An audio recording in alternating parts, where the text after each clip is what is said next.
mapema. Kwa nini? Kuna sheria. Rais akishaingia bunge, milango inafanya nini? Inafungwa, hakuruhusiwe mtu mwingine yeyote kuingia. Tunaposema ibada yetu saa 4, itapofika saa 4 na dakika 5 ndio wewe unafika, ujue utakuwa kwa ibada ya kanisa, lakini hauko kwa ibada ya mbinguni. Sasa mfalme akiingia, milango ya kiroho inafunga. Sasa na kama milango ya kiroho imefungwa, na kiroho ndio inajibu, kiroho ndio ina uponyaji, kiroho ndio ina ufungulifu, kiroho ndio ina kila kitu, wewe utakuwa kwa ibada ya kanisa ya kawaida, yenyewe itakupa vitu ya kawaida. Lakini tunapofika kwamba kabla ya mfalme, tunakuwa kwa ibada isiyo ya kawaida, na tunapokea vitu visio vya nini? Vya kawaida. Unasikiliza, angalia, kuko vitu mingi kidogo kidogo yenyewe tunakosa na inazuia tuone vitu vikubwa. Number 1, tunakuja kwa ibada muda tunataka. Number 2, tukiwa mbele ya mtu, tuseme ukuwe mbele ya rais, unafika sasa, tuseme ulifika saa 5, unaingizwa kwa mfalme saa 5. Unisikilize, unifuate mzuri. Na unapoingizwa kule sasa, unaingia na simu yako. Sasa rais anasema, Frank, habari yako? Mnasa mzuri, nimesikia uko hapa na nasikia umeanza kanisa, lakini hauna kiwanja, hauna. Sasa mahitaji yako iko nini? Dr. Frank, nikusaidie, nimesikia uko mtumishi wa Mungu. Sasa wakati nataanza kumwambia rais, simu yangu inafanya nini? Inalia.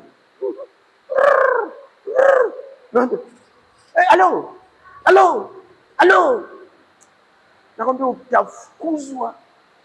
Tena dunia ya sasa, kwa sababu ya ukosefu wa salama, utafungwa. Wataona huko mtu hatari, unakuja kutishia usalama ya nani? Hauwezi kupokea simu mbele ya rais, it is impossible. Hauwezi kuchati mbele ya rais, it is impossible. Lakini makanisa yetu pako unasikia huruma. Watu wako kanisani, mwili iko kanisa, akili yote iko kwa simu, anachati, anaongea, anaweza kutoka wakati anataka, anaingia wakati. Ni kama iko kwa shangazi yake, kwa babu yake. Hapa ni nyumba ya Mungu, ya Baba. Ukishaingia unaingia, hautoki. Ukishaingia unakuja mbele ya presence. Unapokuja kwa nyumba ya Mungu kuna mambo mbili. Kuna baraka na kuna laana. Unakuwa baraka kama utaenda sawa sawa na kanuni ya neno la Mungu. Na inakuwa laana wakati utaenda kinyume. Atuje kwa nyumba ya babu, atuje kwa nyumba ya bibi, atuje kwa nyumba ya mjomba, atuje kwa nyumba ya shangazi. Tunakuja kwa nyumba ya Baba, mfalme na Mungu. Na hii sifa tatu inahitaji mambo tatu. Baba anahitaji kuheshimiwa, mfalme anahitaji kuogopwa, na Mungu anahitaji kuabudiwa. Sasa kabla ya sisi kuomba, kuna upuuzi mwingi tunafanya na sababisha mbingu isitujali. Tunaona hapa kama ni sehemu isiyo na maana. Na hii ni tatizo moja hapa sana kubwa. Unachama? Ni tatizo moja kubwa. Unakuta mtu anaingia ibada, anatoka wakati anataka, anaingia wakati anataka, anatoka. Uingie ikulu kisha utoke na urudi. It is impossible. Haiwezekani. Ikulu chati kwa simu, unafungwa, unashughulikiwa. Sasa huyu ni mfalme wa kawaida wa dunia, hatuweze kufanya hivi. Sasa itakuwaje mfalme wa wafalme? Itakuwaje Bwana? Ninakusihi from today, ni kanisa changa ndio tumeanza. Ninakusihi unapoingia kanisani, simu yako eka pembeni, kwa sababu una simu kubwa. Unaongea na mfalme wa wafalme, unaongea na Bwana wa mabwana, unaongea na Mungu wa Mungu. Na ninakusihi number 2, ukishaingia ndani ya ibada, hakuna kutoka na hakuna kutoka na kuingia. Hii si sehemu ya soko. No, ukiingia ibadani, ingia na tulia mahali pamoja. Uko mbele ya mfalme wa wafalme, uko mbele ya Bwana wa mabwana, uko mbele ya Mungu wa miungu. Na moja ya jina yake katika jina 32, maybe unaweza kujua ni Mungu wa upendo, Mungu wa rehema, Mungu wa huruma, lakini jina ya Mungu ni moto ulao. Sasa hii vitu kidogo kidogo inafanya to lose point mingi sana. Ndio tunaomba Unaona mambo inakataa. Tunafunga, mambo inakataa. Tunakesha, mambo inakataa. Kwa sababu kuna vitu mingi kweli. Kuokoka, tumeokoka, sisi ni wana, lakini hatuakti kama mtoto mbele ya Baba, na hatuakti kama mtumishi mbele ya mfalme, na hatuakti kama mwabudiaji mbele ya nani? Ya Mungu. Na huyu mtoto mdogo, mimi husikia aibu nikifika kanisa kuchelewa. Nasikia aibu, nakosa amani, najisikia vibaya. Nataka kila, mimi si boss. Boss ni Yesu, ndio alifanya kitu mwingine. Sisi wote tunaitwa tu watumishi peke yake, na neno mtumishi ni kusema kutumika kama mtumwa, si kutumika kama boss. Najua hakuna siku mnaona mimi nakuwa mnifungulie mlango ya gari yangu, never. Mimi si boss, mimi ni mtumishi, natumika kama mtumwa, najifungulia mlango, napanga viti kila siku, napanga. Kuna wakati nafakia hapa, mimi nafanya everything kwa kazi. Sasa ningekusii kwa pointi ya kwanza kabla ujielewe. Tunapokuja katika uwepo wa Baba, tunapokuja katika uwepo wa mfalme, tunapokuja katika uwepo wa Mungu, be careful. Uwe mwangalifu sana. Unafanya kama mtoto, na mtoto lazima heshimu baba yake. Ukiwa mbele ya baba uweze kuwa nakula bigiji. Ukaongea baba, no, haiwezekani. Ukiwa mbele ya mfalme, simu yote naweka kando na concentrate kusikiliza rais iko nasema nini, mfalme iko nasema nini. Namba 2, ukiwa mbele ya Mungu tena ndio bala.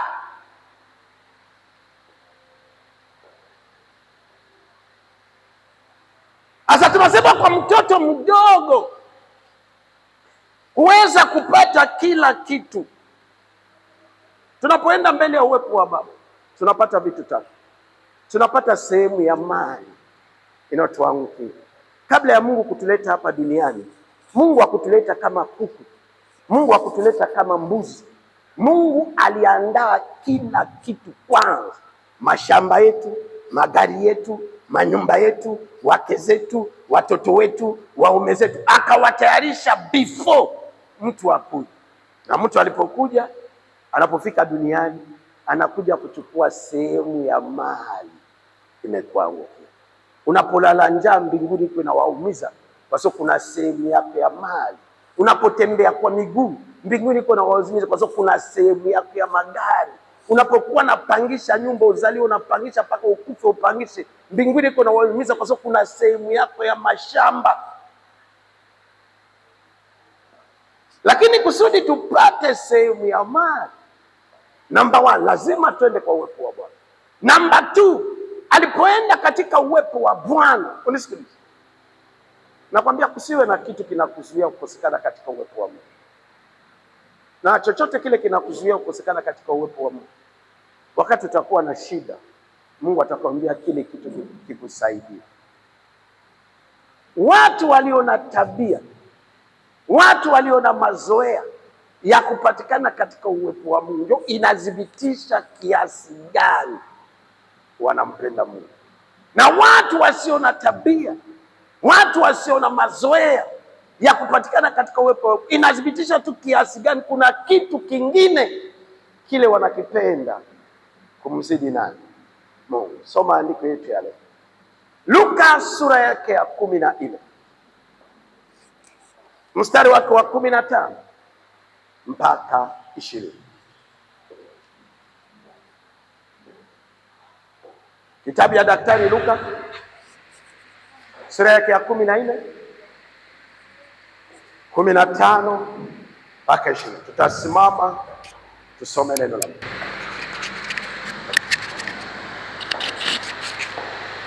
Luka 14. Luka sura yake ya 14 mstari wa 14 mpaka wa 20. Luka sura ya 14 mstari wa 15 inaenda mpaka 24, lakini wewe usimamia kwa 20. Luka 14 mstari wa 15 mpaka 20. Imeandikwa, basi aliposikia hayo, mmojawapo wa wale walioketi chakulani pamoja naye alimwambia, heri mtu yule atakayekula mkate katika ufalme wa Mungu. Heri mtu yule atakayekula mkate katika ufalme. akamwambia, akasema, mtu mmoja alifanya karamu kubwa, mtu mmoja aliandaa sherehe kubwa, akaalika watu wengi, akamtuma mtumwa wake saa ya chakula, awaambie wale walioalikwa, ende kuambia wale walioalikwa kwa karamu, njoo, kwa kuwa vitu vyote vimekwisha kuwekwa tayari. Kwa sababu kila kitu kimeandaliwa tayari kwa ajili ya sherehe. Wakaanza wote kutoa uzuru, kila mmoja akaanza kutoa uzuru kwa nia moja. Wa kwanza alimwambia, akasema, nimenunua shamba, sharti niende nikalitazama, lazima niende kutazama shamba yangu, sitakuja kesho, tafadhali unisamehe. Wa pili, mwingine akasema, nimenunua ng'ombe jozi 5, ninakwenda kuwajaribu, naenda kuwajaribu wale ng'ombe, tafadhali unisamehe. Mwingine akasema, nimeoa mke, na kwa sababu hiyo siwezi kuja.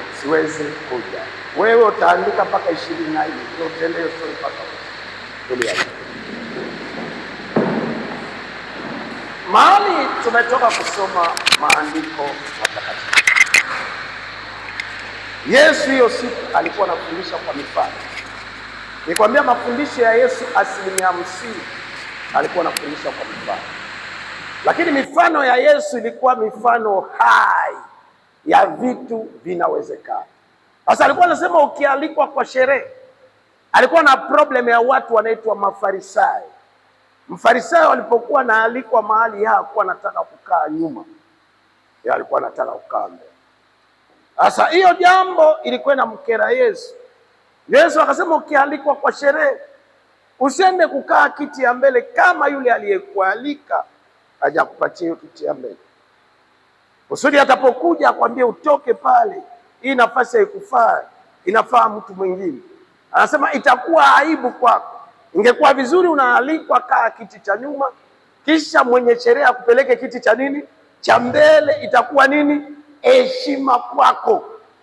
Sasa Yesu alipofundisha ndani ya mkutano, mama moja akafurahi kusikia mahubiri kwamba inagusa Mafarisayo. Na hujawahi kusikia kanisani mhubiri iko anafundisha, mwalimu iko anafundisha, mtu anasema amina. Ukiwa anasema amina si kwa sababu neno imembariki yeye. Anasema amina kwa sababu hiyo neno imegusa mtu mwingine. Sema waongo. Wote unasikia mtu anasema amina kwa sababu anajua kuna ndugu au kuna dada fulani ana tabia ya nini? Ya uongo. Sasa huyu mama akasema amina si kwa sababu neno imemgusa, lakini hiyo neno inagusa Wafarisayo. Unisikilize. Ukiingia ibadani na unaotoka ibada, neno ya Mungu inafundishwa mwanzo mpaka mwisho bila kukugusa, lia, na maisha yako itabadilika. Mimi sikuje kanisani hata kabla napaka. Nakuja kanisani nataka Mungu aongee na mimi peke yangu. Kusudi maisha yangu ibadilike. Maisha yangu ipone. Sasa huyu mama hakuwa anaenda kanisani kusudi neno imbadilishe, lakini neno imguse, neno mguse, lakini neno imuruke yeye. Na wakati neno inamruka yeye, maisha yake haitafanya nini? Hayatabadilika. Na kwa kuwa mwalimu mzuri kuna mambo 5. Na yale mambo 5 kuishi yale unayofundisha. Na kwa kuishi yale unafundisha lazima kwanza neno kabla siyasimama kuwahubiria, inihubirie kwa mimi. Inifundishe. Bila sababu wewe unahubiri wengine, au jihubiri kwanza wewe mwenyewe. Wewe unaofundisha wengine, au jifundishe kwanza wewe mwenyewe. Sasa huyu mama aliposema amina na ibarikiwe, na akaongezea maneno huyu mama. Akamwambia Yesu, itakuwa furaha sana katika ufalme wako, wale watakula na wewe pamoja katika nini? Meza ya ufalme wako. Sio unaambia naka kweli. Yesu akajua na huyu mama na wale Mafarisayo wote hawatakula naye siku ya mwisho katika meza yake ya ufalme. Yesu akatoa mfano. Yesu akasema kulikuwa mtu mmoja aliandaa sherehe kubwa sana. Kwa kuandaa sherehe Tanzania mnaijua, kama kuna kitu inakula pesa ni kitu inaitwa jina yake nini? Sherehe. Ukumbi bei ghali, chakula bei ghali, kila kitu bei ghali. Sasa mtu mmoja tajiri akajisikia kuandaa sherehe. Na huyu tajiri alikuwa tofauti na sisi. Najua sisi tunapoandaa sherehe tunaagiza michango kwanza kusudi sherehe ifariki, lakini huyu tajiri magari yeye peke ataipata, chakula yeye peke ataipata, ukumbi yeye peke ataipata, kila kitu. Hahitaji mchango ya mtu yoyote kusudi sherehe yake ifariki. Biblia inasema alipoandaa sherehe, na kwa sherehe tunaalika tu watu wanaitwa jina yake nani? Marafiki. Kaambia warafiki yake, tarehe 1 mwezi wa 3 tutakuwa na sherehe jioni, na itafanyika Impala, itafanyika Serena. Nimelipa tayari ukumbi Serena, chakula Serena. Ni bei. Mkongo mmoja alinimpokea hapa, ni mtu tunajuana naye, tuko rafiki, tunajuana Gogo, na nikampeleka Serena Hotel kula. Ambia walikuwa na mke wake, kama mchague chakula yote, na chakula pop. Mwisho walileta bili. Mimi sikula kwa sababu nilikuwa kwa kufunga na kuomba. Bili ikaja 450,000. Nilipotoa hela, nilipowarejesha hoteli, anambia daktari, umetukosea, hiyo hela ungetupatia. Ni pesa mingi. Sasa hoteli, ukumbi na mahoteli ni vitu expensive. Kwa mtu anapoandaa sherehe anatumia pesa mingi. Na huyu tajiri alipoalika marafiki yake, ilipofika siku ya sherehe, amelipa ukumbi ya bei gani, chakula very expensive, magari ya kifahari. Na ilipofika muda wa sherehe, kitu huyu tajiri alijua, mtu si Mungu, mtu ana tabia ya kusahau. Akaona awatumie marafiki yake mtumishi wake wa nyumbani. Akamtuma mtumishi wake wa nyumbani, akamwambia, enda kuambia marafiki yangu kila kitu kiko tayari, ukumbi tayari, magari ya kuwabeba tayari, chakula tayari, fanya michezo tayari, kila kitu nimetayarisha, kiko tayari. Isipokuwa kitu peke yake inakosekana, ni nyinyi marafiki yangu. Na mtumishi alipofika kwa wa kwanza, anambia bosi amenituma, anambia leo ndio siku ya sherehe, ukumbi wamepata ukumbi nzuri Serena, chakula itakuwa ya high level, chakula kizuri, mnabebwa kwa magari kubwa kubwa, maviet. Huyo mtumishi, ule rafiki ya bosi wake, akamwambia anajua, kwa sababu walikubaliana, walipewa invitation. Lakini kando ya invitation, akurizika na invitation, akawafanya nini? Akawatumia mtumishi, akamwambia najua yoyote, lakini kumetokea tatizo, nimetoka kununua shamba. Kibinadamu huyu mtu iko na kila reason, kwa sababu kwa sherehe, na mara mingi mimi sipendake sherehe zaidi ya bara la Afrika. Sherehe ya Ulaya mimi naweza kwenda, sherehe ya Marekani naweza, lakini mingi ya bara yetu ya Afrika ina shida moja, kwa sababu mabarabara yetu yote haina lami.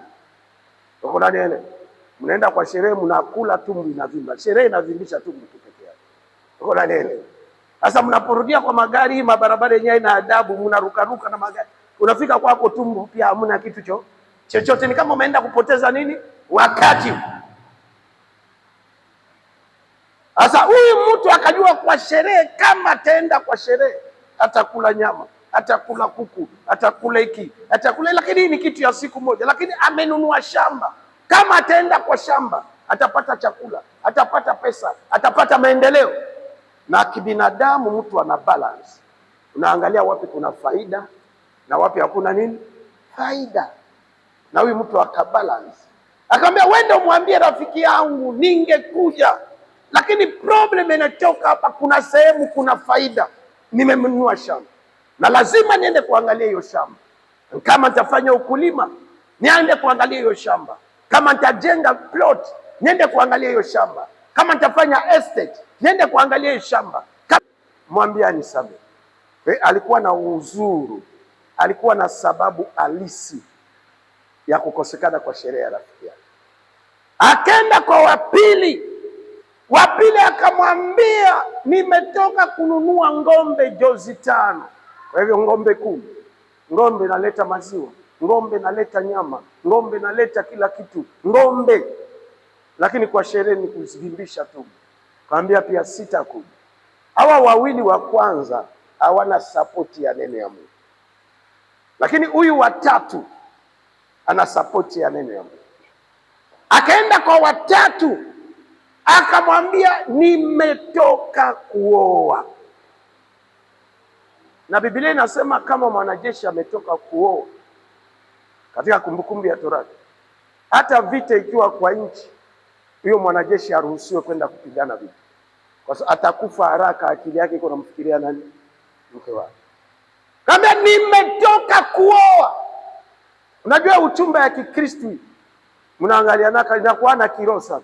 Huyu anaangalia mwenzake anacheka, huyu hakuna kuongea, huyu anacheka, huyu anacheka, huyu anacheka. Sasa amemhamisha kwa nyumba. Sasa wanataka kuongea, kupanga juu ya maisha yao. Biblia inasema ukishuka chini, hawa wote walialikwa kwa sherehe, hawakuja toboni. Na wote hawakukosa sherehe bure. Kila mtu alikosa sherehe kwa sababu alikuwa na nini? Na sababu sahihi. Lakini mtumishi aliporudi kwa boss, kwenda kumwambia boss sababu marafiki yake wote wamekataa kuja kwa sherehe, huyu tajiri hakuelewa marafiki yake. Akasema, kuanzia leo hata marafiki yangu hata mmoja, hakuna mtu tena atakula kwa sherehe yake. Enda barabarani, okota vipofu, viwete, nini, walete wajaze. Lakini kile mwisho nasema, na mwenye kuwa na masikio ya kusikia afanye nini? Asikie. Muda tuko kwayo si muda wa mafundisho ya mafumbo. Tunataka mafumbo igeuke kuwa kweli. Hii mfano ina mambo tatu. Kuna mtu wa kwanza alienda sherehe. Tunataka kujua huyu ni nani kupenda kuandalia marafiki yake sherehe. Kuna watu wa pili, wale marafiki wenye walikataa kuhudhuria sherehe lakini wakiwa na sababu sahihi. Namba 3, tunataka kuona ni aina gani ya sherehe huyu tajiri aliandaa. Tajiri huyu Yesu iko naongelea hapa kwa Biblia ni nani? Dunia nzima hakuna mtu anataka kujitangaza tajiri. Kila mtu hujificha na pesa yake. Unajua kwa nini kila mtu anajificha? Tunaogopa kuombwa. Uko na nini? Ndio kila mtu akwambia sina. Kila mambo haiko mzuri, mambo yaende sawa. Lakini tajiri peke yake kwa Biblia dunia nzima mwenye anajitangaza bila kujificha na ogope kuomba, anaitwa pekee yake Mungu. Mungu anasema pesa na dhahabu yote ni mali yao. Na kisha anatuambia Mathayo 7, sasa muniombe nami nitafanya nini? Tawapa. Kwa Yesu Kristo ndio tajiri namba 1. Na katika utajiri yake, katika tabia yake, yeye hutaka kuandalia marafiki zake sherehe. Marafiki wa Yesu ni nani? Yesu akawaambia wanafunzi wake, sitawaita tena wanafunzi, kwa sababu mwanafunzi ajue kila kitu bosi anafanya. Lakini mimi nawaambia kwa hiyo kuanzia leo mimi nawaita nani? Marafiki. Na ndio Lazaro alipougua wakumwambia, walipomtumia Yesu ujumbe wakumwambia Yesu, sema Lazaro mshirika wako, wakamwambia Yesu Lazaro mtumishi, wakamwambia rafiki yako mpendwa Lazaro ameugua. Kwa sote tumekombolewa na damu ya Yesu. Sisi ni marafiki wa nani? Wa Yesu. Na kwa tabia ya Yesu anataka kutuandalia sherehe kwa gharama yake mwenyewe bila kusaidia. Na kuanzia Jumapili ya leo utaanza kutangaza. Yesu anatuandalia sherehe yake kwa gharama yake mwenyewe. Anasema Jumapili tarehe 1 saa 4 mpaka saa 6:30 na waandalia sherehe Mbezi Beach Makonde, come and see fellowship. Tunakuja hiyo sherehe tunakula ni ya kimwili. Sherehe ya Yesu ni ya nini? Ya kiroho. Na anatutumia mialiko. Matangazo inapatangazwa hapa kanisani. Jumapili tuna ibada, Ijumaa tuna ibada, Jumatano tuna ibada. Tuibadilishe leo, msikuwe na ite ibada. Za Jumapili tuna sherehe ya nani? Ya Yesu. Jumatano tuna sherehe ya nani? Ya Yesu. Ijumaa tuna sherehe ya nani? Ya Yesu, na sherehe yake hataki mtu usiki, yeye anaigharamikia kwa kila kitu. Chakula tunakula kwa sherehe ni ya kimwili, lakini yeye mwenyewe anaandaa chakula ya kiroho. Anatengeneza mhubiri, anaandaa waimbaji, anaandaa kila kitu. Na inapofika muda wa sherehe, unasikiliza, unapata nini? Inapofika muda wa sherehe, kwa muda wa ibada, kwamba ni saa 3, unasikiliza, Yesu arizike na matangazo watu wanapewa kanisani. Anajua mtu ni mtu, mtu anaweza kusahau. Yesu arizike kwamba tuliambiwa jioni ya leo tuna mkutano. Anajua mtu anaweza kusahau. Yesu anatuma mtumishi wake wa nyumbani kwenda kukumbusha marafiki yake, kuambia kila kitu kiko tayari. Unajua rafiki wa nyumbani wa Yesu ni nani? Roho Mtakatifu. Nakwambia hata kama ulikuwa unalala, utaota kwamba muda wa ibada unafika. Ikishafika muda ya kwenda kanisani, kuja kwa sherehe ya Yesu, hata ulikuwa kwa ofisi, Roho Mtakatifu atakutembelea kukukumbusha kwamba boss amefanya kila kitu. Mahubiri mazuri iko, sifa nzuri iko, neno nzuri iko, kila kitu nimeandaa kwa ajili ya marafiki yako. Lakini Biblia inasema inapofika hiyo muda, Roho Mtakatifu anatutembelea. Hata asubuhi leo asubuhi leo nilipoona ikasa leo, lakini ikakata mapema. Sasa unapoangalia kama nyunyu kanaanza kufanya nini? Kutupa. Kisha unamwambia Mungu, hata Mungu yeye pekee iko shahidi.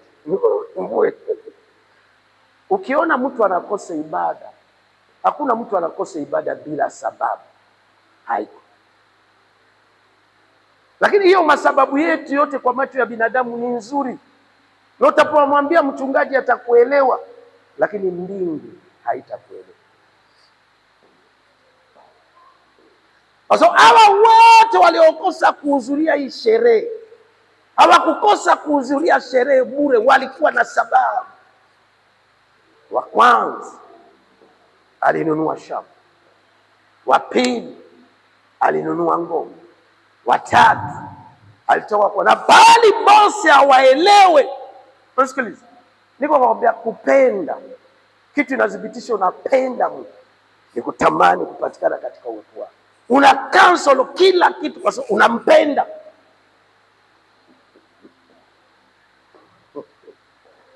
Sasa watu walipenda mashamba yao, walipenda ngombe zao, walipenda wake zao na waume wao kuliko kumpenda nani? Mungu. Na kitu chochote utakipenda kushinda Mungu, upendo usipende, hiyo kitu inakuwa sanamu kwa maisha yako, unaiabudu. Kwa nini tunahitaji kumpenda Mungu kupita kila kitu? Anayetupatia kazi ni nani? Anayetupatia wake ni nani? Anayetupatia waume ni nani? Anayetupatia watoto ni nani? Mwenyewe anatupatia pumzi ya uzima ni nani? Kwa Mungu anahitaji kuwa na nafasi ya kwanza kwa maisha yetu. Kazi, ndoa, watoto, waume, nafasi ya pili, nafasi ya tatu, nafasi ya nne na nafasi ya tano. Na wakati wote Mungu hajachukua na nafasi ya kwanza kwa maisha yetu. Nakwambia kuna vitu mingi tutaomba, tutakuwa na shangaa sana, vitakataa. Kuna vitu mingi. Unajua watu wanakuja kanisani Jumapili kwa sababu Jumapili hakuna kazi. Kama Jumapili kungekuwa kazi, watu hawawezi kuja kanisani. Na Mungu anataka umthibitishie kwamba unampenda, kwamba unampa nafasi ya kwanza. Kazi yako inachukua nafasi ya pili, unampa nafasi ya kwanza. Biashara yako inachukua nafasi ya tatu, unampa nafasi ya kwanza. Ndoa yako inachukua na nafasi ya hiyo. Mungu akiona, msikilize, Mungu anasubiri kile umfanyie, kile unafanyia Mungu ndio naye anakufanyia. Sasa ukampenda, naye anafanya nini? Anakupenda. Ukienda mbali na yeye, naye pia anafanya nini? Anaenda mbali. na wewe. We mtoto mdogo, sio kwamba hakuwa na majukumu, alikuwa nayo. Alikuwa angepiga, saa zingine ilikuwa ni saa 10 kama leo saa 10 au saa 11 kuna mechi ya Arsenal na Chelsea, na kuna watu watakosa ibada tu kwa sababu ya mechi ya nini? Ya Chelsea na Arsenal. Sasa wakati iko naomba, baba tenda maisha ya Mungu, anamwambia mechi ya Chelsea na Arsenal ijibu kwa maisha yako. Sasa mpira unaichukua kumshinda nani? Mungu aseme tukatae wa baba zetu, Mungu aseme tukatae kata. Anataka tu kabla ya kupenda baba yako, kabla ya kupenda kazi yako, umpende kwanza yeye, achukue na nafasi ya kwanza. Na ndio siri ya huyu mtoto mdogo kuweza kujibiwa, kupewa sehemu ya mali yake na mwangukia. Siri ya huyu mtoto mdogo kuweza kujibiwa, kuweza kuhudumiwa kila siku. Siri ya huyu mtoto mdogo kuweza kujibiwa na baba yake, kuweza kulinda mali yake. Alimpenda baba kupita kila kitu. Na mbingu, najua unaweza ndanganywa, anambia dokta nakupenda. Mimi sijui ndani ya moyo, na nitakubali kabisa wanipenda, lakini hauwezi kumdanganya Mungu. Mungu anajua kabisa umpende, una haja ya kitu yake, lakini umpende. Lakini siku mbingu itakuja kugundua na kuona kweli unawapenda kwa Mungu, kila kitu kinawezekana. Unaweza kulala kwa miguu na asubuhi ukaamka kwa gari. Nakumbuka nilipohama hapa sikuwa na gari, na niliita taxi ya Bolt ikachelewa. Nikiwa pale Makumbusho niliita taxi ya Bolt ikachelewa, na mimi nahitajika kutoka na siyakuwa na gari. Nikasema acha nende kituo Makumbusho pale nipande daladala. Nilipofika kituo Makumbusho pale, hiyo naingiza mguu ndani ya daladala, naingia ndani pale, niko natenda kukaa kwa kiti. Binti moja msichana akasema naota au ni kweli? Anaongea kabisa na sauti, watu wanasikia wote, niko naota au ni kweli? Ni Dr. Frank wewe? Nikamwangalia, mbona yes, ni mshirika wa Prophet Triza kanisa pale Mikocheni. So Dr. Frank huko unaingia kwa daladala? Nakwambia nilienda ndani ya daladala na kosa amani. Kuna mtu ananijua. Nilifika usiku nikalia, niambia Mungu, leo habari inaenda tofauti. Haikupita mwezi mzima nikapata gari. Sasa ile tu mwezi nilipata kagari ka kwanza, nikakauza. Sasa sipende kagari kama akafanane na mimi, nikakauza, nikapata gari. Angalia, mbingu ishinde kutubariki, mbingu ishinde kutuponya, mbingu ishinde. Kama kuna mtu anafanya vitu hapo kwa hapo kushinda mtu wote, si shetani, ni Mungu.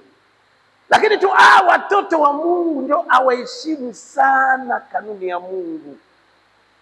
Namba 1, wengi kwanza si watoto wa Mungu. Ni wengi wana madhehebu, ni mshirika wa TG, ni mshirika wa GT, ni mshirika wa KKT, lakini hajawahi kuokoka.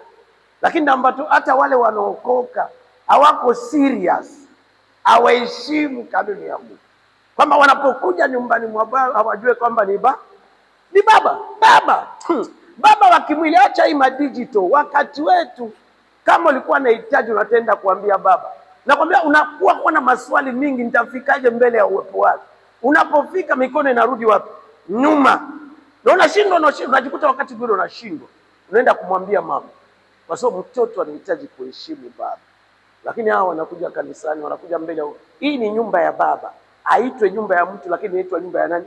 Ya Mungu. Kwa hiyo mbele ya uwepo wa baba. Na mbele ya baba upite. Mbele ya baba hakuna makelele.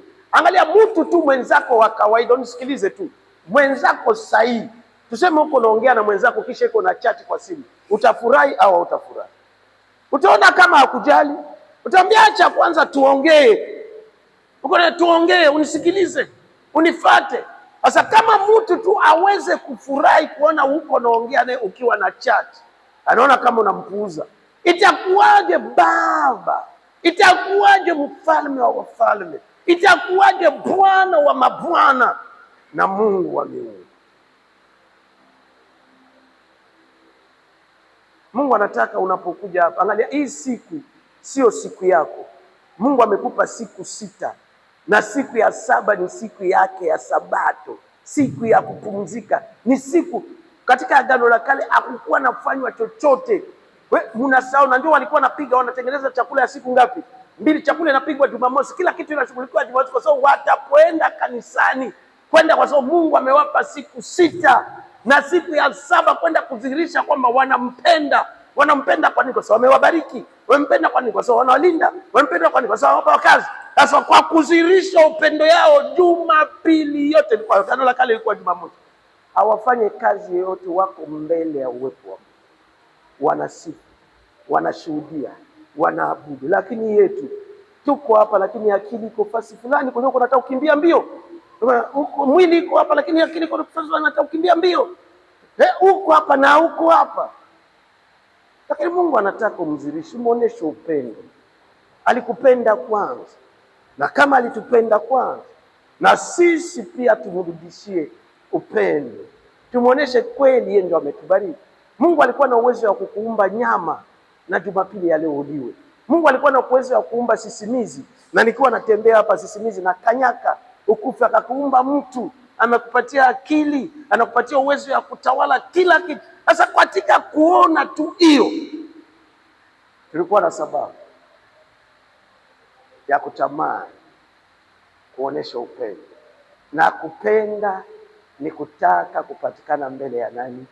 Ya mtu, au mbele ya Mungu. Mtu mwenyewe unampenda, hauchoki, hata hali iwe mbaya, hata hali utaendelea kutamani kupatikana katika uwepo wake. Kwa kitu ya kwanza Mungu analilia kwetu, hata halilie pesa yetu, yana pesa, hata halilie mashamba yetu, shamba zote ni zote. Anataka tudhihirishe upendo wetu kwake, tumpende, tuwe na muda ya kupatikana katika uwepo wake. Na tunapokuja katika presence yake tujue ana sifa ngapi? 3. Yeye si babu, yeye si bibi, yeye si mjomba, kwamba unaweza ukafanya chochote unataka mbele ya presence yake. No, yeye ni Baba, yeye ni Mfalme, yeye ni Mungu wa miungu, na yeye ni moto ulao. Lakini pia anajaa na wingu, na Baba yangu wa mbinguni awabariki sana. Na Baba yangu